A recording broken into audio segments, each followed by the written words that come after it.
aujourd'hui, nous sommes en date du 24 février 2022 et nous sommes en train d'organiser la voix du militant. Aujourd'hui, c'est une émission libre où tous les militants peuvent s'exprimer et dire tout, que ce soit du côté de la société, que ce soit du côté du parti RHDP, que ce soit du côté même de notre parti.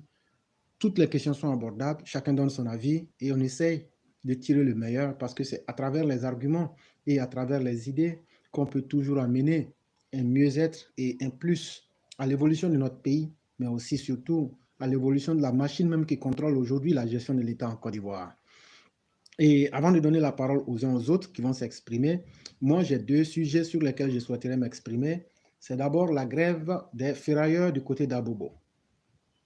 Il faut dire simplement que ce n'est plus une grève, mais c'est une volonté de bandes et de groupes organisés du crime et du banditisme qui veulent mettre en échec l'autorité de l'État.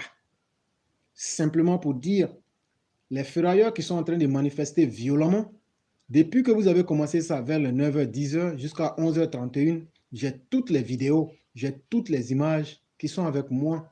On appelle ça purement et simplement du grand banditisme. Et ça même, c'est du terrorisme. Parce que vous terrorisez les populations qui veulent vaquer à leurs opérations et occupations.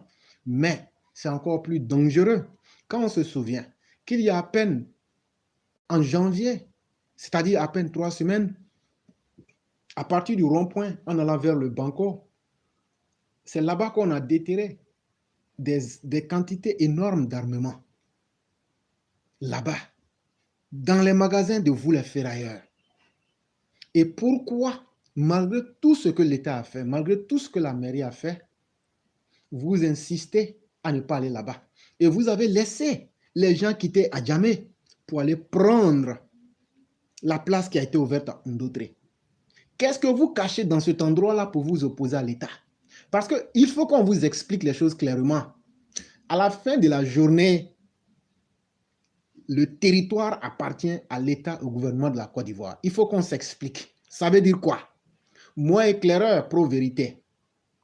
Pour dire qu'un terre m'appartienne, il faut que cette terre soit immatriculée à mon nom, si c'est une terre villageoise ou agricole, selon les lois de la Côte d'Ivoire. Là, je peux dire que ça m'appartient. Ou bien, si c'est un terrain urbain, ça veut dire on vit en ville, en ce moment, il me faut un titre foncier. C'est ce qui vous fait propriétaire d'un endroit. Est-ce que vous aviez les titres fonciers de ces endroits? Première question. Deuxième question. Est-ce que vous ne savez pas que l'État est en train de faire aujourd'hui ces changements parce que le monde a évolué?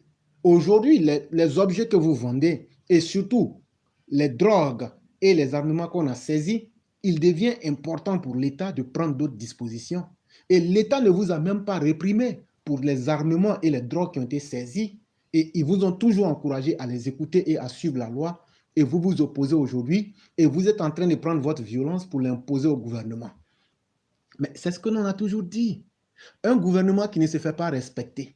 Un gouvernement qui dit que Laurent Gbagbo a une épée de Damoclès sur la tête et qui joue avec les décisions de justice. Un gouvernement qui ne veut pas sanctionner les coupables. Aujourd'hui, tout le monde est tenté de se dire pourquoi ne pas essayer de mettre en échec ce gouvernement ou même cet État-là qui est incohérent. Voilà aujourd'hui un exemple palpable en face de vous. Et aujourd'hui, des groupes de personnes, des bandits, veulent aujourd'hui vous imposer les règles en dehors de toute morale, en dehors de toute bienséance et en dehors de toute compréhension de la loi. Prouvez-nous les titres de documents qui font de vous les propriétaires de ces terres. Et lorsque vous aurez prouvé que vous êtes les véritables propriétaires selon la loi de la Côte d'Ivoire, en ce moment, sur la base du titre foncier, l'État sera obligé d'engager des discussions avec vous pour vous dire, comme vous en êtes le propriétaire, venons-en aux discussions et voilà ce qu'on vous propose et on vous enlève là. Et jusqu'à preuve du contraire, vous ne pouvez pas prouver que vous avez un titre de document qui tienne. Mais qu'à cela ne tienne, l'État a tenu compte de l'aspect humain et humanitaire pour vous relocaliser, pour vous mettre dans un endroit. Mais vous tenez tellement à cet endroit-là parce que ce n'est pas loin de la forêt du Banco et parce que vous voulez héberger des brigands, des assassins et des criminels, vous ne voulez pas bouger. Et vous avez donc décidé de faire barrage à la loi de vous imposer face à l'État. Et donc, vous avez décidé de faire dans la violence. Et ce n'est pas la première fois. Et ça ne sera pas aussi la dernière fois. Moi, je dis à l'État, force doit revenir à la loi. Et il faut que l'État de Côte d'Ivoire se fasse respecter.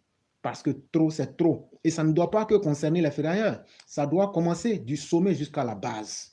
Parce qu'un État qui ne sait pas se faire respecter est un État qui doit aussi assumer les conséquences de son laxisme. C'est vraiment très important. Ça, c'était le premier sujet.